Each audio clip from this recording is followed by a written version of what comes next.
Today's briefing covers a state lawsuit over genetic data security, a snapshot of how practitioners view 2 decades of cybersecurity progress, and a reminder that where we share threat intelligence matters as much as what we share. Let's get you the context, the facts, and the concrete actions to consider. Welcome back.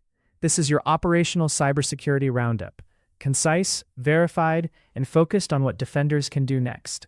We'll move from a high-stakes privacy and security case to an industry pulse check and finish with a practical note on community discussion spaces that often shape early awareness of emerging risks. First, California's Attorney General has filed a lawsuit against genetic testing company 23andMe, now operating as Chrome Holding Co., over the 2023 breach that exposed customer genetic and personal information. The headline context is straightforward: a state enforcement action following confirmed exposure of highly sensitive data. Key facts are that the complaint alleges the company failed to protect sensitive customer genetic and personal information, and that this is the latest development in an ongoing issue with significant public attention since the 2023 incident. Why it matters. When exposure is confirmed, risk calculations change for everyone in the chain: affected individuals, the company, and downstream partners that may rely on data or identity assertions linked to those accounts. It also underscores that genetic and health-adjacent data carry elevated sensitivity and regulatory scrutiny.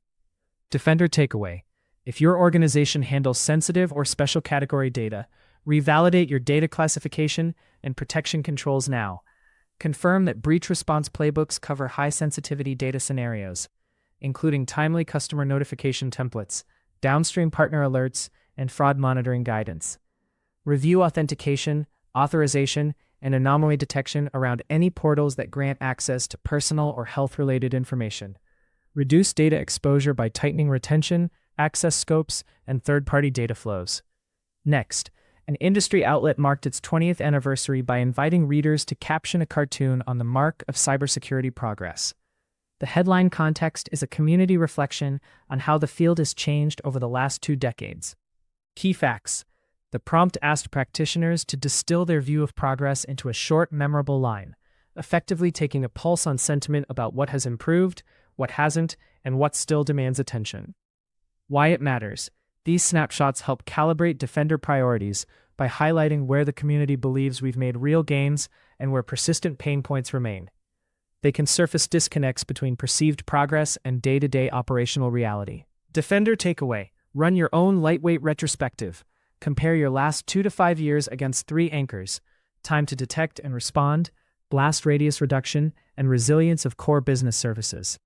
Translate sentiment into measurable targets: fewer unmanaged assets, stronger identity assurance for high-risk workflows, and clearer recovery objectives that are actually tested. Communicate these outcomes in business terms so leadership can align investment with the areas that truly move your risk needle, rather than chasing tools for their own sake. Finally, a recurring Friday post highlighted another squid, noting someone named Squid as a West Country legend, and invited readers to use the open thread to discuss security stories not otherwise covered, along with a reminder of the blog's moderation policy. The headline context here is simple: a community space designed for open discussion, bounded by published rules. Key facts: it's an open invitation for practitioners to surface news, compare notes, and exchange viewpoints, and it explicitly references moderation expectations that govern participation. Why it matters. Where and how defenders share information shapes the quality, timeliness, and safety of that exchange. Moderation policies influence which insights get amplified and which are filtered, and they help maintain a constructive signal-to-noise ratio.